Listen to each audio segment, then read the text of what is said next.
left my house. It's been 3 days, and 2 of the days, my story was I cannot leave the house because I'm in the UK in the weather, and it kept raining, and I kept putting, I don't have a tumble dryer, and I kept putting washing outside, then it got wet, then I took it back, and then it was like, shall I go to the laundrette? Because if you know me well, you know I love a little trip to the laundrette. But the inner calling was to spend 2 days alone, not speaking to other people, and it's actually my 3rd day now. And I have spoken to people now, but I haven't physically seen anybody, and it's been wonderful, except for this, that's why I've got wet hair, this journey with the washing. And I'm now heading for Cornwall. And so sometimes you have to surrender to the flow of what is. And I'll be honest with you, I've left a whole washing line of clothes on the line. They're not just clothes. One of them is a throw for my sofa. It's wringing wet. I've just left it. And I'm like, you know what? Sometimes you have to chuck it in the Effie bucket and just proceed on with what you want to do. And I cannot be held back on where I want to be and what I want to do by a line full of washing holding me back. And I think it's the same for a lot of us. Sometimes silly little things get in the way of you following your divine joy and flow. And for 2 days it felt great, but today I was like, no, I will set my intention to leave for Cornwall. And it's the same with you. It's like sometimes things get in the way. And yesterday, those of you who know what I do, sorry, there's something in my eye, and that's the problem with a live. You just have to go with the flow. I had a lovely client who I last spoke to in 2017. And it's been, what's that, 17, 18, 19, 20, 5, 6, 7, 8, nearly 9 years since he last did some inner work. And he won't mind me saying this. It really was like he was in his head with everything. Everything was in his head. And it was interesting because he'd manifested some rashes and redness in his face. And of course, that is linked to the blockage in the throat chakra and not being integrated into the heart. And there was a lot of challenges coming his way and decisions he needs to make for himself. And it brought up the other subject of manipulative parents.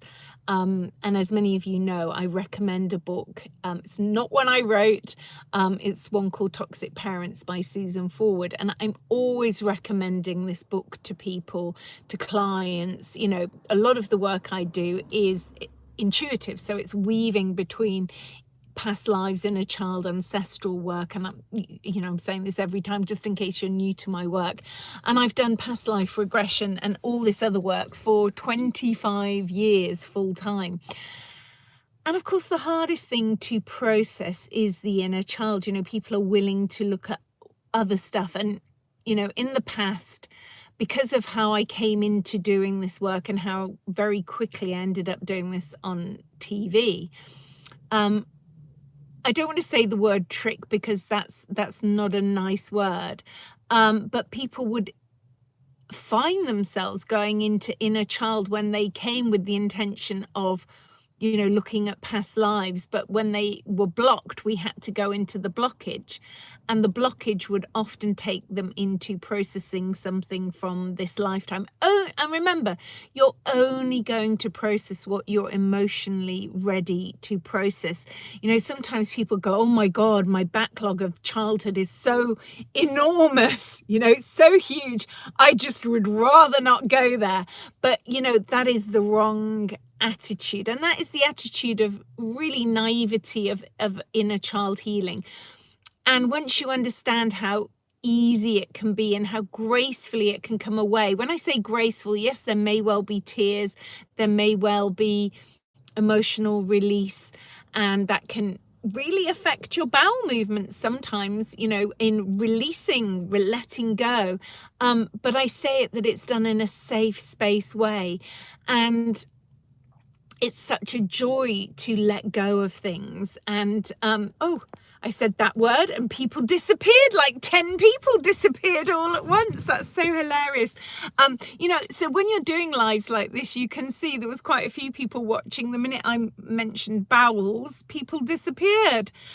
So it's not a subject people wanted to face or why they thought they were joining my little live ramblings. Hold on one second. I am heading for Cornwall. As many of you know, I live in Glastonbury. I'm heading for Cornwall. I've got to check on my little beach chalet that I bought there. And I tell this story so many times because it just shows you the power of your following your guidance, following your intuition. I bought a little beach chalet made of wood back in 2007 from a guided meditation when I lived in London. And that little beach chalet that I was guided to buy, the meditation said, you will find it, Google it, you'll find it. It took me 3 days, was in Cornwall. So, I don't know what you, some guys are so funny. You're not going to offend me. I'm unoffendable. The stuff I've been through in life means I'm unmessable with and I'm unoffendable. So, you know, I have wet hair and I'm going to Cornwall and I'm still blonde. Yeah, and guess what? I have aged. Yes. And guess what? I haven't done Botox either, you know? So suck it up, buttercup. And I don't care. I'm so past caring. You know, it's like when people are so worried about their superficiality of a couple of wrinkles or lighting and they can't face that. I get that that can come from your wounded inner child, your low self-esteem, your low self-worth of where you are in life. But you know, my job is not to care about that. You know, make the best of yourself you can. And some days you feel like more likely doing that than other days. And whenever I do these lives, we do end up talking at tangents because people post comments. I see them, feel the need to respond sometimes. Sometimes I don't feel the need to respond. Let's just see where everyone's at. Hope you're all having a beautiful day. Sorry. Sometimes I read things wrong because I'm a bit dyslexic, a bit dyscalcular as well. Yeah, someone's saying meditation. Yeah, I have a beautiful meditation. I have free ones on my website. If you want to look on my website, andreafoulkes.com, you can download some free meditations if you like those. One is a earth peace meditation that I'd like you to join in with for free on the 22nd of September, wherever I happen to be in the world. I set that up a long time ago now, 2008. I got an award for it, a Women's World Peace Federation award. And wherever I'm in the world, I try to do this guided meditation, either with people or not with people.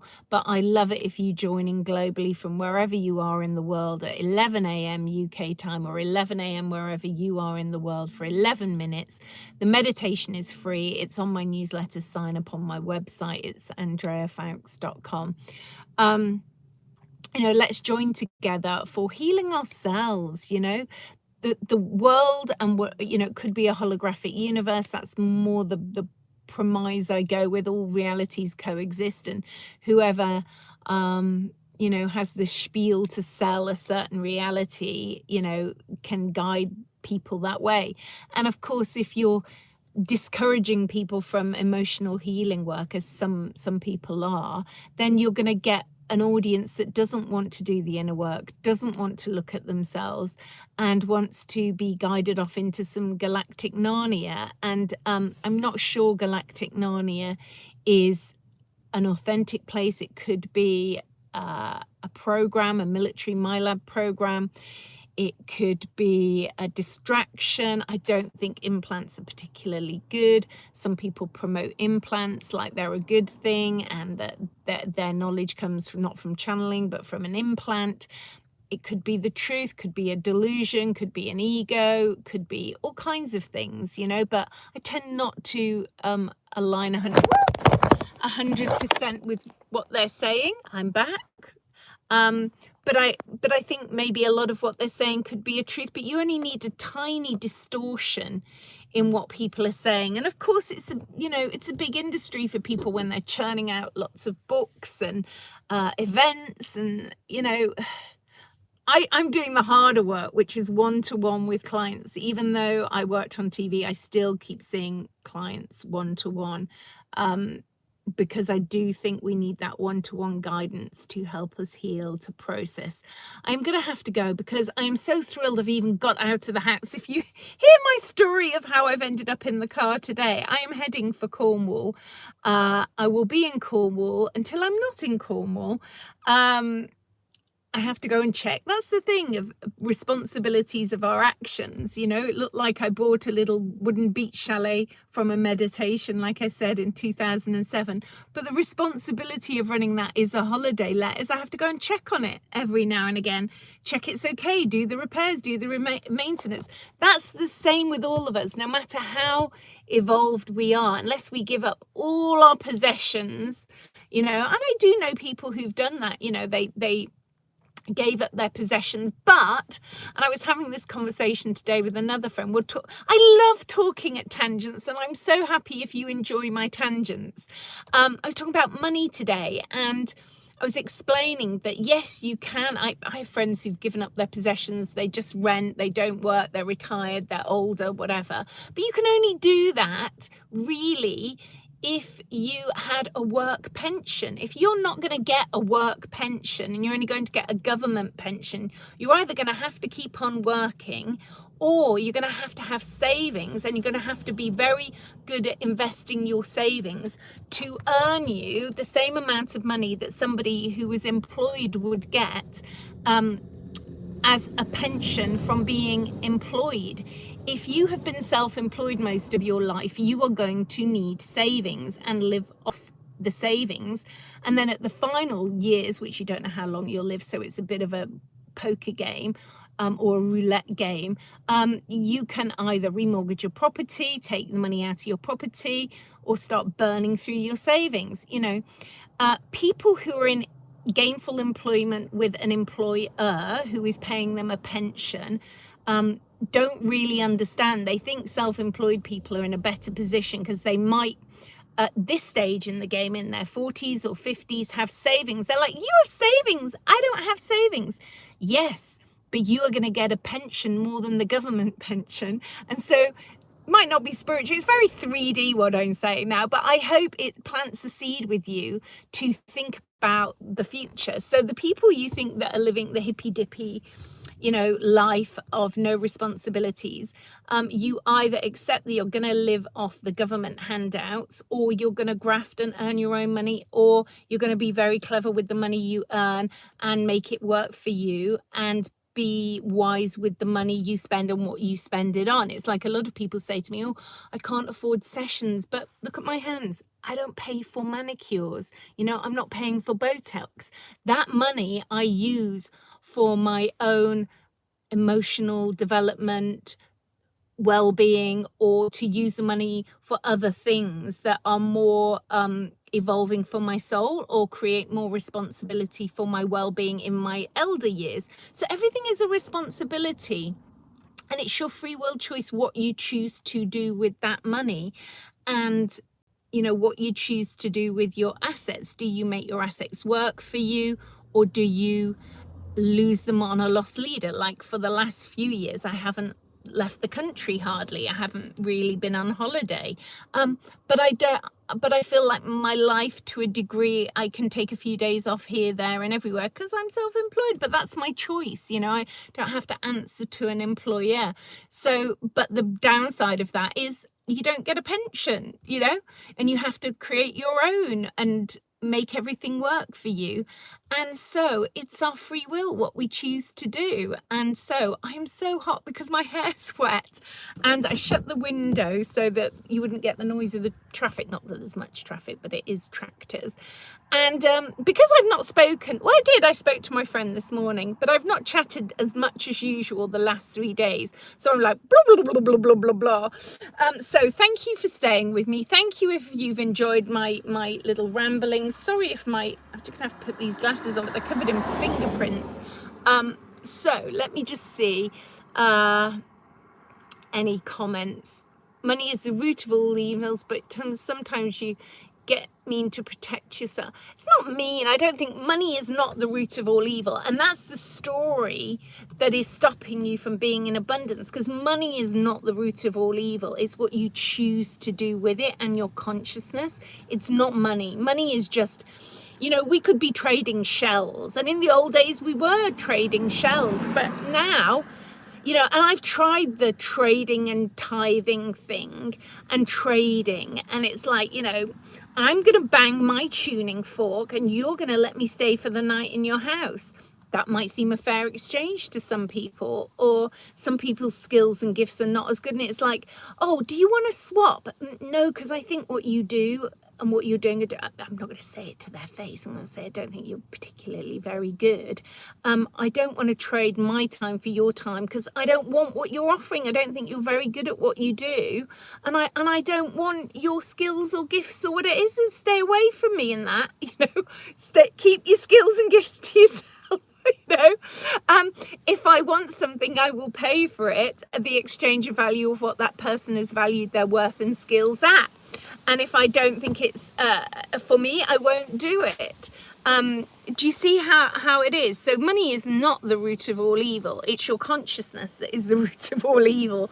And you are the creator of your consciousness. From this life, past life, ancestral, between lives, inner child, it's you who's created that consciousness and the programming from your childhood, and the things your ancestors have said, like I'm sure that money is the root of all evil came from your parent or a grandparent. I'm pretty put my money on that story, and you've carried it through, and you're in conflict in your head with money. And we all go through that journey and story of thinking, oh, now I'm earning more money, maybe I can do this or this, or this is a challenging time. But you have to ride the roller coaster of ups and downs, and make risks, calculated risks, intuitive risks. I spoke to a lovely new friend yesterday. She may even be listening now, but I don't want her to flag herself up because of what I'm going to say. Thought she'd invested her money wisely, and the financial advisor took her money and lots of other people's money. Same thing happened to a cousin of mine. Same thing happened to an ancestor of mine way back. They lost their money. So you can make provision for it, but you are the asset. You are the abundance. Whatever it is you choose to do to create that, you are the asset, the abundance. You are the gift that keeps giving, and trust to that. And those of us who have children or don't have children have to think about that as well. I know some people think, oh, their children will provide for them or be there for them.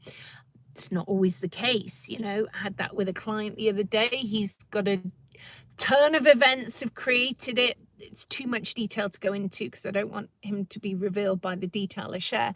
But he's got to choose himself and his beloved over his mother, and his mother's messing with his mind, like, oh, you're going to abandon me, but you have to choose the best you can do for yourself, for your family, your loved ones. And it's not always easy choices that we make. And I chose being there for my parents, and it was hard. It was at the price of my own, personal life, really, I would say, because we can only deal with so much responsibility. And then you're like, I can't deal with more responsibility. And so we live by the choices we've made, and we have to forgive ourselves, because the choices we made were with the consciousness that we had at the time. And at that time, you always think that is the right decision because you made it with the consciousness that you had at the time. And therefore, you have to forgive yourself because it was the right thing at that time. You may reflect on that now, months, years later, and go, why did I make that choice? You You made the choice because it was the right thing for you with the vibration and consciousness that you held at the time. So forgive yourself, you know, and if you need to steer the ship, that is you, the vessel, in a new direction, so let it be. Now, does anybody have a question? Anyone else got a little question? Oh, thank you. I'm glad you've caught me on a live ramblings and wisdom from the chariot. Yes, I'm in the car. I've always called my car a chariot.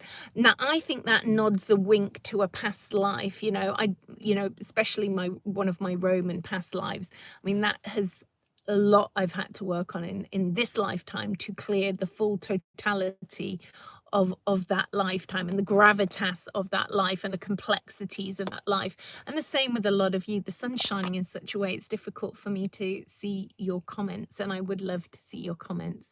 You know, when we're going through our past lives and we're clearing them, you know, I will help you wrap that life up if you're working with me online or in person. You know, regression is only in person. I would not regress you online. I would avoid telling you to do that with anybody. You know, I've been doing this work 25 years, and as many of you know, I did this on TV in the beginning of my career. Yes, so where are we up to? No, I can't see any more comments. So thank you to those who have commented. And, you know, if you've listened, thank you for staying with me to this time. I will do subscribe, where, you know, please do subscribe if you like my bamblings of spirituality. I'm very spontaneous. And I do have a website as well where you can see my sessions, and I do have meditations. And like I said, there's free ones as well. I'm going to go into Cornwall now, and I will be there, like I said, until I'm not there. But, oh, sorry, I thought somebody hooty pinked on their phone, on their car. Oh, it might be a neighbour or something. Anyway, I must skedaddle. I must set sail. And I love that saying, you know, where you say, I ride at dawn, but I haven't ridden at dawn. It is now coming up for dusk if I'm not careful, and I must get on my way. So thanks for listening. Take on board all the intrigues, tangents that I have chitty-chatted at for just over 22 minutes. Thanks if you stayed with me the whole time. It's Andrea Foulkes, andreafoulkes.com. So much love, many blessings, and have a glorious day, evening, or sunset, or sleep, wherever you are. Much love for now. See you soon. Bye. I don't know if I've ended you. Let me see.